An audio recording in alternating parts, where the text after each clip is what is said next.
Pages, Pixels, and Pieces. And, of course, we got to start this segment like we always do, thanking our good friends over at the Fantasy Shop in Maplewood, Missouri. This segment is brought to you by the Fantasy Shop. We're proud to have our local comic book shop as our official sponsor. Comics, collectibles, toys, Magic the Gathering, and board games. The Fantasy Shop in St. Louis, proudly serving St. Louis since 1981. I want to make a quick mention of this because David, who is the manager at the Fantasy Shop, saw that photo of the pin that I posted on our Facebook, Twitter, and Instagram, and was like, gotta get one of these to wear around the shop. And Dave, I know you're going to be watching it at some point. I know that you're going to be having this episode play some point at the Fantasy Shop. I would love to find out if you'd be willing to take like 20, 30 of these pins and we could sell them at the shop. Let us know. We'll follow up with you. But I think that'd be kind of a cool idea. I really do think we should do a Facebook Live video when we get the pins in hand. I think we should just go live. We'll tease it for about a week or two, and then we'll start taking orders, and we'll see if we can sell out of these. You get a pen. Everybody gets a pin. Think about it, though. This is a great way for people to help rep us, help spread the word about Beyond the Blasters, and it also helps us maybe with some potential upgrades. This could open the doors for us being able to go to a con and attend as a vendor. It could help us, upgrade our camera. I really want an Emperor-style chair to sit in while we're doing this. Well, figure out where this little piece goes on our light kit. Where did that doohickey come from? We don't know. We don't know. Something's going to fall and hit me at some point, and it's going to be amazing. And we'll laugh at you. It won't be like last week where the light just comes down. We had a cut to fix that. It's fine. We picked right back up. That's why we covered everything with a graphic. Let's talk about two really great issues that we got to read this past week. Star Wars 52, Darth Vader 19. Let's start with the main line because I think this arc right now is sensational. We're talking about a period in time where, we're post-Mon Cala conflict. The rebels have assembled what seems to be like the first time where we've gotten everybody together in this very cool looking space station, and the Empire is able to track them down and blockades them. And a really interesting issue about trust with Han and the rebels, and basically Queen Trios has bent over the rebellion with tech, or at least that's what we think. We still don't know if Queen Trios is a traitor or not. I'm convinced she's a bad person. It's set up, right? Like you don't trust her. If she was really that good, she would have found her way into the movie at some point. If she was really that important to the rebellion, she'd either be in the movie or she dies beforehand. Yeah, but this is the thing when you have those movies made in the 70s and then you're going back decades later and you're creating the backstory. But you know what? Rogue One did a really good job with that. Okay. You can shoehorn some of that stuff. Very valid. But basically, we don't want to give everything away, but, having read 50 and 51, you know that there might have been a compromise with the security systems and a lot of the programming for these rebel ships. Mm-hmm. And when it all goes to hell, Queen Trios is nowhere to be found. David, what is your reaction? Because this issue is awesome where it starts out with Vader chasing Han and Chewie in the Falcon. So we always complain about the way the faces look. Yes. But the rest of the art, I think, is top-notch. Yeah. So watching this really cool chase scene with the Falcon, to me, was really exciting to view, panel by panel, flipping through as fast as you can, pretending it's happening in real life. Mm-hmm. Almost kind of wish it was like a flip book type scenario that you could see it. But I really enjoyed that. By and large, I felt this issue was kind of a filler compared to the last couple, parts 1 and 2. Because really all that happens is Han, does this chase scene and then finds Luke, and they have a conversation, and then they fly away, and then they get into another space battle. I could have done without sending C-3PO through the escape pod. Yeah. But I think, here's my thing. Anytime I get to see in the panels like X-Wings flying under Star Destroyers, because it seems like no matter who does the art, it's not that hard to do a Star Destroyer. And there's just a couple panels in this where you're seeing the dogfighting happening underneath, under the looming. It's just awesome. Mm-hmm. It's just really cool.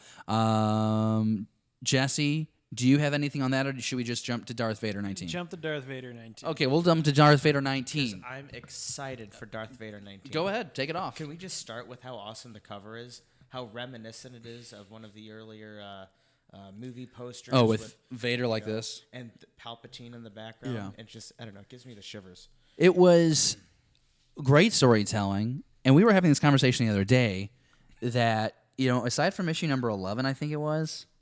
With the bar scene. With the bar, with the chase and all that. Yeah. It's been the storytelling has been so above average. It has been extremely well done, and you have, whether it's Charles Soul doing this writing, which I hope he stays on as long as possible. You have Cameron Coley doing the artwork. It's just a great compliment, and every issue to me seems to build on itself very well and improve. We were talking last issue, we thought it was kind of a filler because it was this idea of Tarkin hunting down Vader, but still I thought that was great. Just getting the idea that Vader would want to just kind of reinforce to Tarkin that you might have the authority over me, but I can end you. And so then you go to this issue, and I thought it was interesting. We get another familiar face from the prequel trilogy, a Jedi that has just become a priest, or he says he's just a priest, and then all hell breaks loose with a saber bite. You got lightsabers. I got lightsabers. Yay. And another Jedi died, so yay for the Empire. And, yeah. It was interesting to see. There's one moment where you see an Inquisitor almost give remorse for the victim, and I thought that was interesting because then it's like three panels later, it's like, oh, I'm just kidding. He sucks the baby away out, and she's like, no, not only did I just take her child, but I completely destroyed her trust with anybody ever again. Yeah. And that's just twisting the dagger right there. I always get concerned, like, how much talk is too much talk with Pages, Pixels, and Pieces on comics? Like, how much can we give away? Are we at the point where it's like it's several days later, so it's like we're probably fine? Several days later. We've been doing this for 43 episodes. Okay, 43 weeks. We have come together at a table similar to this, and we talk. I still don't know where the line should be, but I think if you like lightsabers, Just throw the spoiler thing up there before we talk. oh, we probably should have said that at the very beginning of this conversation. Spoilers. Just put the little picture up there. I kind of want to get audio with Jesse just going spoilers, and that would just like that. I'm sure that would get everyone's attention. If you like Vader, if you like lightsabers, I think the Inquisitorius gets a nicer depiction in this issue. Like, I enjoy their role here more than in previous attempts. I feel like the dialogue with them, and I'm not slamming Charles or anything, they're almost stupid.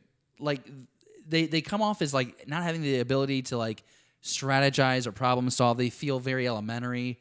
And to me, these are Force-sensitive creatures, most of them past Jedi, former Jedi, that turned.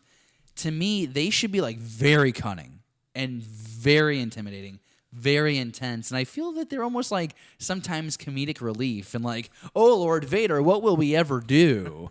Damsel in distress type thing. Right. I don't know. See, and I don't know a whole lot about each of the Inquisitors and how they got their job. I mean, of course, the Grand Inquisitor was a guard at the temple, but even in because they got the first page of the opening crawl in these comics, and I think in this issue they even called them Dark Side Adepts, meaning neophytes, if you will. So I don't know. I guess I should go learn more about them. We should. Yeah. Did you read the comics this week? I don't know. Let us know down in the comments below. If they didn't, they get a chance to win them, don't they? You get a chance to win them right now. That's right, because it is episode 43, and we still get to do our weekly giveaway. And we do have one more topic in Pages, Pixels, and Pieces. Well, before we give them away? Well, Okay. we can go ahead and give them away now if you'd like. We can't. Yeah, can we? It'd make me very happy. I like sharing my love for this Darth Vader comic. Okay, well, that's fine. Do you have a suggestion for the hashtag? I have one, but if you had a suggestion, I would take it. Go for it. Well, I was going to go hashtag that's no priest. Okay, we can do that. Are you cool with that? Hashtag that's no priest? Because in the comic, he proves to be a Jedi. He has a lightsaber. He uses the Force to get it. Yeah. It's in like this Rock Voss thing. And then he just starts... Or should it be hashtag that's my baby? I'll defer to your judgment. What do you think? I don't have a strong preference. Babies or priests? Which one do you prefer?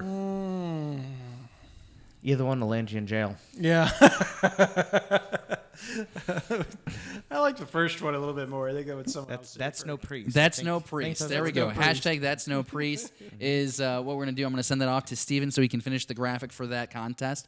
And we'll be sure to let you know who wins this. I think what we're going to start doing is on Fridays, doing like a quick Facebook Live video where like I'll show you, like I put everybody who entered in the generator, and then like we'll do like the live update, and then so that way you find out on Friday right there instead of having to wait for the episode to come out. You know, that makes sense. All right, so that's no priest.